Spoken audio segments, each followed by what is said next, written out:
Hello students, welcome to all of you in the virtual class of grammar. पिछले video lecture में आपने conjunctions के कुछ parts पढ़े। आज मैं आपको कंजंक्शन में एडवर्सेटिव कंजंक्शंस और इलेटिव कंजंक्शन के बारे में बताऊंगा। एडवर्सेटिव कंजंक्शन वह कंजंक्शन होता है जो परस्पर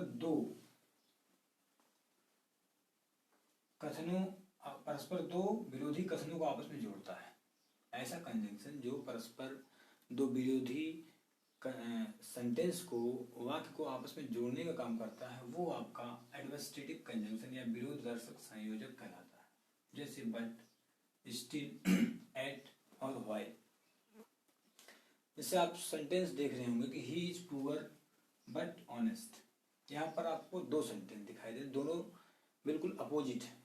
पहला है कि वह गरीब है और दूसरा है कि ईमानदार है। अब इसको हम दो तरह से लिख सकते हैं कि ही इज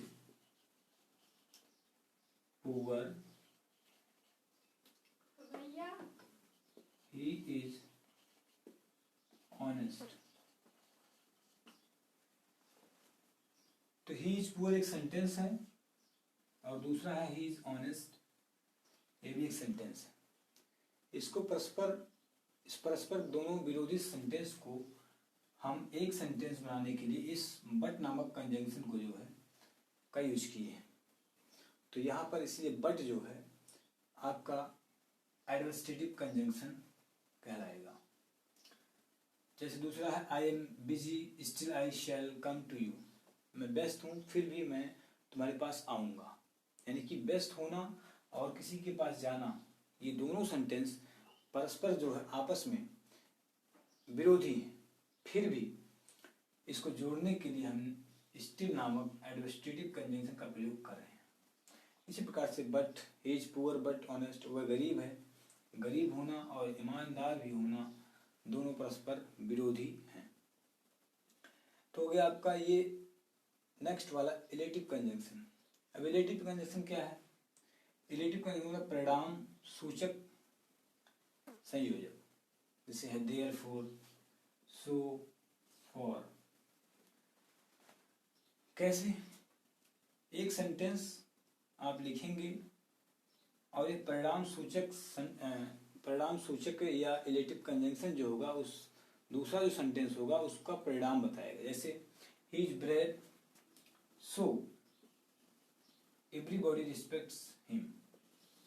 एक सेंटेंस ये है और एक सेंटेंस ये है।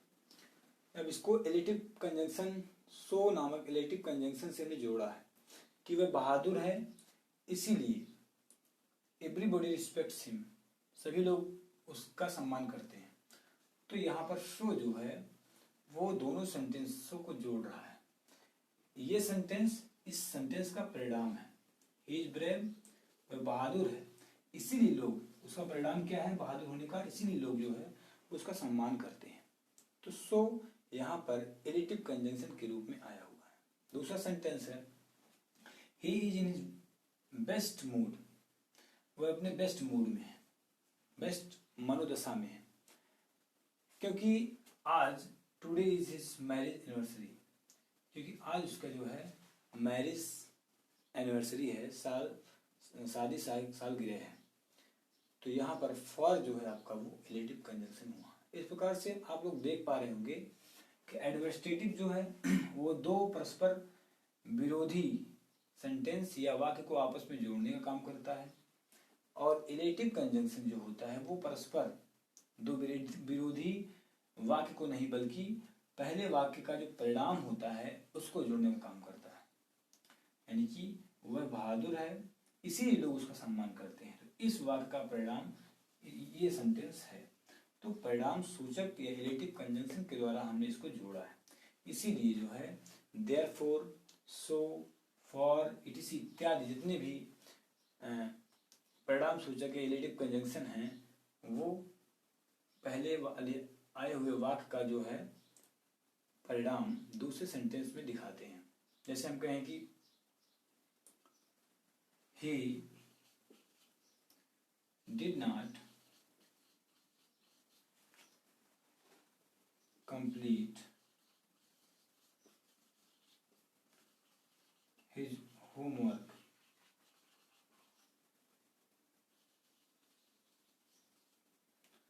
उसने अपने होमवर्क को कंप्लीट नहीं किया। सो या देयरफॉर आई बीट हिम, इसलिए मैंने उसको पीटा। इसका परिणाम हुआ क्योंकि उसने अपने कंप्लीट होमवर्क को कंप्लीट नहीं किया, इसलिए टीचर बीट हिम, टीचर ने उनको पीटा। तो इस प्रकार से रिलेटिव कंजंक्शंस और एडवर्सेटिव कंजंक्शन, इसके पहले वाले वीडियो लेक्चर में आपने जो है दो कंजंक्शंस और पढ़े थे जिसका नाम था क्यूमुलेटिव और दूसरा आपका था जिसका नाम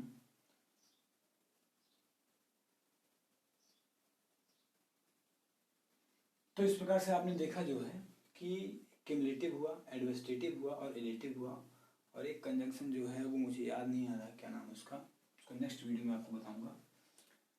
तो ये चारों आपके थे कोऑर्डिनेटिव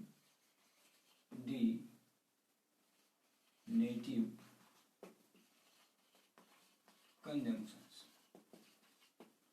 कोऑर्डिनेटिव कंजंक्शन का मतलब होता है दो समान पदीय उपवाक्य, यानी कि ये जो चारों आपको मैंने कोऑर्डिनेटिव कंजंक्शन के अंतर्गत एडवर्सेटिव, रिलेटिव, क्यूमुलेटिव इत्यादि जो बताया मैंने आपको, वो कोऑर्डिनेटिव कंजंक्शन के अंतर्गत आते हैं। और कोऑर्डिनेटिव कंजंक्शन जो होता है वो दो समान पदीय सेंटेंस को आपस में जोड़ता है। समान पदीय का मतलब ये प्रिंसिपल क्लॉज या सेंटेंस जितना वैल्यू इसकी है उतना ही वैल्यू इसकी है। यदि ये अपने अर्थ को संपूर्ण प्रकट करने में सक्षम है तो दूसरा सेंटेंस या दूसरा क्लॉज भी जो है वो अपने अर्थ को प्रकट कर ले जाता है, इसलिए ये इसके समान है। इसीलिए हम इसको कोऑर्डिनेटिव कंजंक्शन के अंतर्गत रखते हैं। अब नेक्स्ट वीडियो में जो है आपको मैं सबऑर्डिनेट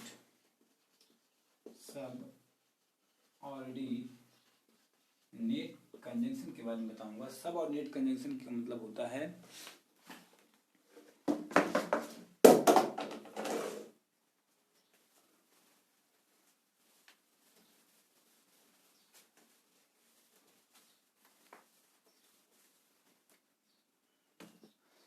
कि जैसे हम लिख दें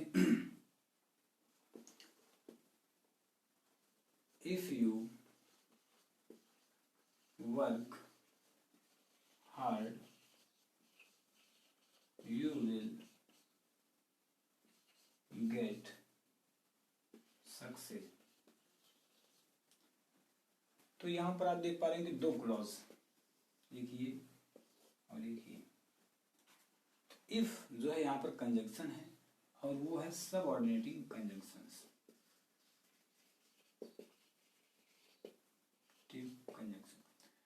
क्यों? क्योंकि ये प्रिंसिपल क्लॉज है और ये वाला क्लॉज जो आपका है वो आपका सबऑर्डिनेट क्लॉज है।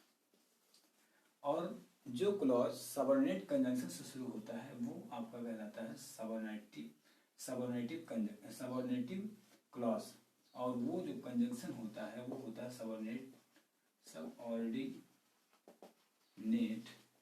कंजंक्शन। क्यों ऐसा होता है? क्योंकि ये पूरा का पूरा सेंटेंस जो है आपका वो है कॉम्प्लेक्स सेंटेंस, और कॉम्प्लेक्स सेंटेंस में एक प्रिंसिपल क्लॉज और एक सबऑर्डिनेट क्लॉज का होना जरूरी है।